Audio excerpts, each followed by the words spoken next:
so much motherfucking design on right now.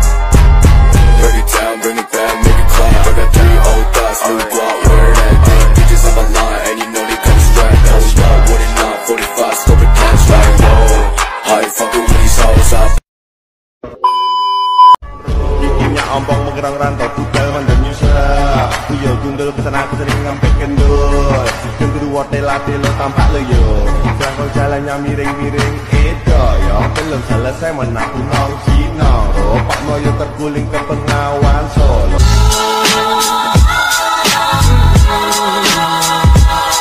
Assalamualaikum warahmatullahi wabarakatuh. Perkenalkan, saya sebagai perwakilan kelompok dari kelompok pertama ingin menjelaskan tentang biografi Muhammad Ali Pasha. Kami dari kelompok yang pertama ingin membahas tentang biografi Muhammad Ali Pasha dimulai dari keluarganya. Muhammad Ali Pasha adalah seorang keturunan Turki yang lahir pada bulan Januari 1765 Masehi di Kavala, sebuah kota yang terletak di bagian utara Yunani. Ayah Muhammad Ali Pasha bernama Ibrahim Aga, seorang imigran Turki kelahiran Yunani. Beliau mempunyai 17 orang putra dan salah seorang di antaranya ialah Muhammad Ali Pasha. Muhammad Ali Pasha dibesarkan oleh ibu dan paman-pamannya karena ayahnya sudah meninggal saat dia kecil. Yang kedua, pendidikan Muhammad Ali Pasha. Muhammad Ali lahir dalam keadaan keluarga yang tidak mampu, sehingga ia tidak pernah mengenyam pendidikan yang menjadikannya sebagai seorang yang umi atau tidak dapat membaca. Tetapi tidak ada yang berkata di latar belakang yang seperti itu. Beliau mampu menjadi panglima dan tokoh pembaharuan sekaligus pendiri negara Mesir modern.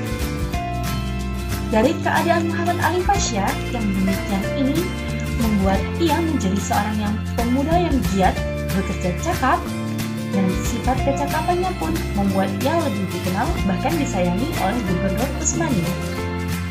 Lalu, Gubernur Utsmani mengambil dia sebagai seorang menantu. Setelah diambil seorang menantu, ia ditugaskan menjadi seorang wakil perwira yang memimpin pasukan militer untuk menggempur pasukan Prancis. Yang ketiga adalah pemikiran pembaharuan Muhammad Ali Pasha dalam Islam. Muhammad Ali Pasha adalah seorang pembaharuan Islam pada abad ke-19 hingga abad ke-20 Masehi. Ia adalah orang yang pertama kali meletakkan landasan kebangkitan modern di negara Mesir ini. Setelah munculnya kesadaran umat Islam di Mesir akan kelemahan mereka dalam menghadapi ekspedisi Prancis oleh Napoleon Bonaparte. Selain itu, kontak kebudayaan Barat terhadap umat Islam ketika itu sangatlah tinggi. Ditambah lagi dengan hancurnya kekuatan Mesir oleh Napoleon Bonaparte. Alasan inilah kemudian dijadikan tolak ukur bagi para pemuka agama Islam di Mesir untuk melakukan pembaharuan terhadap kondisi umat Islam ketika itu. Ketika Muhammad Ali Pasha mulai menerapkan ide-idenya, muncullah pertentangan dari penduduk Mesir, terutama dari para ulama. Meskipun demikian, dengan kearifannya dapat meredam setiap reaksi atau pertentangan yang muncul. Dan dalam waktu singkat, ia dapat mewujudkan program pembaharuan dalam berbagai bidang, seperti bidang militer, bidang ekonomi, bidang pendidikan, dan bidang ilmu pengetahuan. Lahirnya keinginan Muhammad Ali Pasha inilah untuk mewujudkan peradaban modern termotivasi dari unsur-unsur dan hal-hal baru yang dibawa oleh Napoleon Bonaparte. Menurut Muhammad Ali Pasha sendiri, kunci utama untuk menciptakan langgengnya kekuasaan adalah dengan mengubah sistem militer. Tidak hanya militer dan perekonomian yang diperhatikan olehnya, tetapi ia juga mengupayakan pengetahuan mengenai administrasi negara. Jadi, Muhammad Ali Pasha berpikir bahwa dengan melakukan modernisasi di Mesir, beliau percaya bahwa kemajuan Eropa terletak pada kemajuan bidang militer dan ekonomi. Pembaharuan inilah dipengaruhi oleh transformasi serta kemajuan dalam ilmu pengetahuan dan teknologi baik dalam kehidupan sosial maupun perkembangan intelektual yang lahir dari sebuah gerakan yang bertujuan untuk mengubah kondisi ke arah yang lebih baik. Pembaharuan yang dilakukan oleh Muhammad Ali Pasha adalah sebagai berikut. Yang pertama, kemajuan di bidang teknologi militer telah membuat Prancis mudah menguasai Mesir pada tahun 1798 hingga 1802 Masehi. Ini membuktikan Muhammad Ali Pasha mempunyai keinginan untuk memajukan peradaban modern dari unsur-unsur yang dibawa Napoleon Bonaparte. Menurut Muhammad Ali sendiri, kunci utama menciptakan laginya kekuasaan dengan mengubah sistem militer. Kemudian Muhammad Ali Pasha mengundang seorang kolonel Prancis bernama Seif yang telah memeluk Islam dan mengganti namanya menjadi Sulaiman Pasha. Beliau ditugaskan untuk melatih dan memodernisasikan angkatan bersenjata di negara Mesir serta dengan mendirikan sebuah sekolah kemiliteran. Yang kedua adalah kemajuan di bidang ekonomi. Dalam bidang ekonomi, Muhammad Ali Pasha juga sangat memperhatikannya loh. Ia juga memajukan sistem ekonomi dengan cara mempelajari ilmu-ilmu ekonomi yang telah berkembang di Eropa sendiri, serta melakukan sistem monopoli dengan cara mengekspor bahan-bahan pokok ke negara Eropa. Yang ketiga adalah dalam bidang ilmu pengetahuan. Muhammad Ali Pasha mendirikan beberapa sekolah modern sebagai berikut. Yang pertama ada Kementerian Pendidikan. Yang kedua ada sekolah militer. Yang ketiga adalah sekolah teknik. Yang keempat ada sekolah kedokteran. Yang kelima ada sekolah apoteker. Yang keenam sekolah pertambangan. Yang ketujuh sekolah pertanian. Dan yang terakhir adalah sekolah penerjemahan. Itulah sedikit sekolah-sekolah yang dapat kami sampaikan kepada Anda. Yang keempat, dalam bidang administrasi dan birokrasi.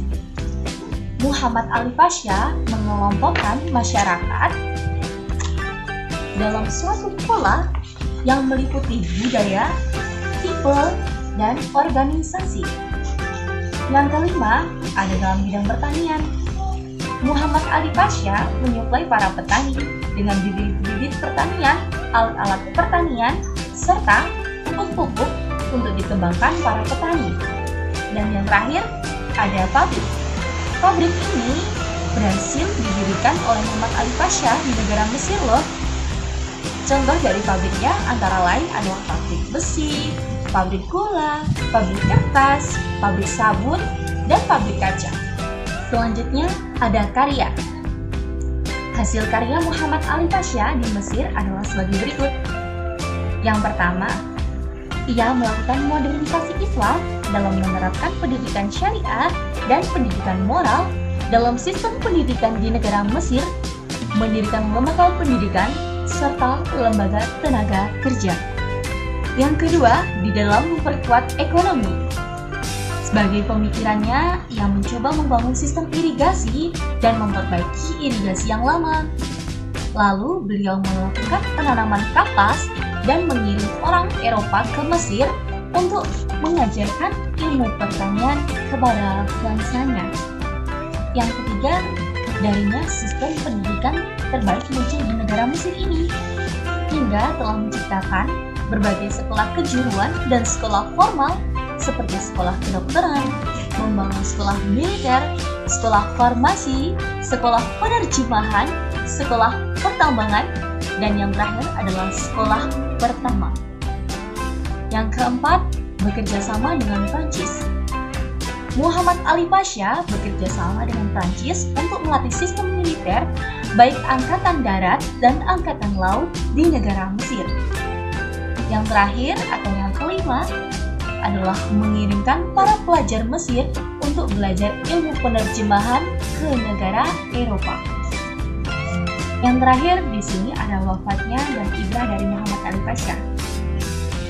Memasuki tahun 1843, kondisi kesehatan Muhammad Ali Pasha sudah tidak prima seperti sedia kala. Beliau juga sering sakit-sakitan dan sering mengalami kondisi yang buruk. Beliau diketahui memiliki kecenderungan paranoia dan menjadikannya menjadi pelupa. Kesehatannya pun semakin menurun setelah putranya Ibrahim jatuh sakit dan kondisinya terus memburuk. Setelah Ibrahim meninggal, kondisi Muhammad Ali semakin parah dan akhirnya meninggal pada tanggal 2 Agustus 1849. Jenazahnya dikebumikan di sebuah masjid megah di benteng Kairo. Ibrah yang dapat diambil dari pemikiran pembaharuan Muhammad Ali Pasha adalah meskipun ia seorang yang umi dan tidak berpendidikan, namun ia mampu memajukan negara Mesir dengan berbagai pemikiran, yaitu memajukan bidang militer lewat sekolah dan ekonomi lewat kegiatan ekspor dan lain-lainnya. Terima kasih. Sekian materi vlog dari kelompok kami. Bila ada salah kata yang kurang nyaman, mohon dimaafkan karena yang nyaman itu saat berada di pelukan. Ayu Ting Ting makan kepiting. Thanks for everything. Wabillahi taufiq wal hidayah. Waridul wal inayah. Wassalamualaikum warahmatullahi wabarakatuh. I've been searching for this all my life. You're just my type. I've been looking for